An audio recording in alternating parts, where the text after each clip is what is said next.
हमारे YouTube channel Rajshri music CG को like, share और सब्सक्राइब करना बिल्कुल ना भूलें।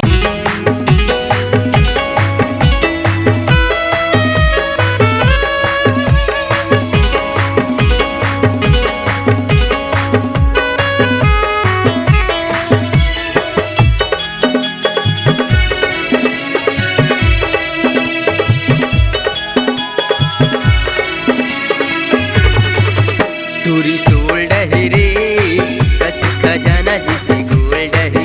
टूरी सोल्ड है रे कस खजाना जिसे गोल्ड है। खाया पिए टूरी मस्त मगन है रे, खाया पिए टूरी मस्त मगन है रे। जैसे रीति की गोल्ड है, गोल्ड है, गोल्ड है। टूरी सोल्ड है रे कस खजाना जिसे गोल्ड है। टूरी सोल्ड है रे खजाना जिसे गोल्ड है।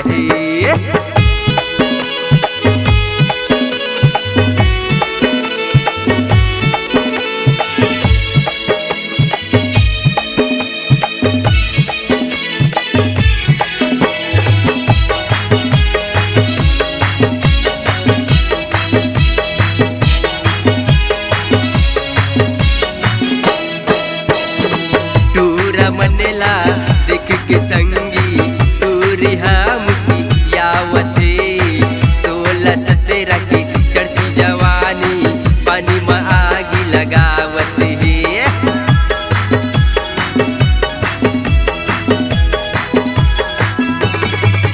रे टूरा मनेला देख के संगी टूरी हाँ मुस्की यावते। 16-17 की चढ़ती जवानी पानी में आगी लगावते। खाया पिए टूरी मस्त मगन है रे, खाया पिए टूरी मस्त मगन है रे। जैसे रीति की गोल्ड है, गोल्ड है, गोल्ड है। टूरी सोल्ड है रे कस खजाना जैसे गोल्ड है। टूरी सोल्ड है रे कस खजाना जैसे गोल्ड है।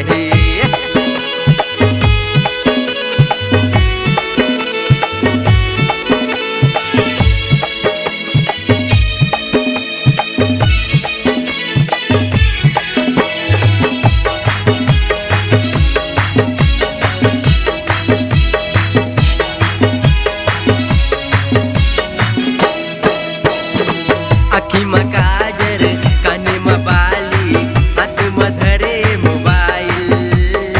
जींस टॉप दबाई टूरी मारत वैसे स्टाइल।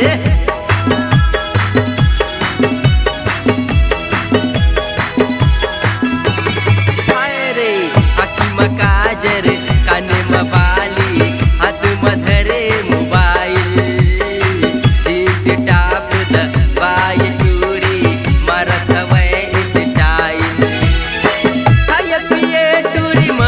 मगन है रे, खाया पिए टूरी मस्त मगन है रे। जैसे रीति की गोल्ड है, गोल्ड है, गोल्ड है। टूरी सोल्ड है रे कस खजाना जैसे गोल्ड है। टूरी सोल्ड है रे कस खजाना जैसे गोल्ड है। खाया पिए टूरी मस्त मगन है रे, खाया पिए टूरी मस्त मगन है रे। जैसे रीति की गोल्ड है, गोल्ड है, गोल्ड है। टूरी सोल्ड है रे कस खजाना जैसे गोल्ड है।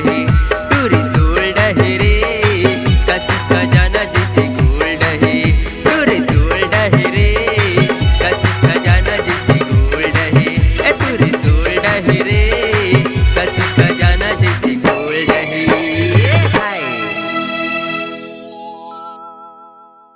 अपने दिल की आवाज सुनने वाले, अपने आवाज से पहचान बनाने की ललक और अपना टैलेंट लोगों तक पहुंचाने के लिए आए राजश्री म्यूजिक स्टूडियो, जहां गाने और वीडियो की बेहतरीन रिकॉर्डिंग की जाती है। Rajshri music audio video recording studio, Birgaon, Raipur, Chhattisgarh. अधिक जानकारी के लिए कॉल करें 8085048130 और 7999776763 पर।